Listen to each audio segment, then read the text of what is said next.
If Facebook isn't working properly, try these quick fixes. Check your internet connection. Make sure your Wi-Fi or mobile data is working. Clear the app cache. Clear cache.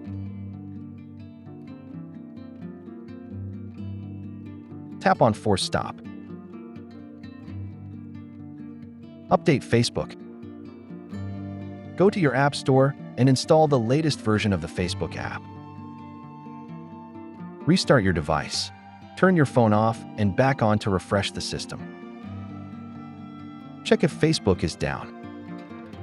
Sometimes the problem is on Facebook's side. Wait a while and try again. If Facebook servers are down, there's usually nothing you can do to fix it yourself.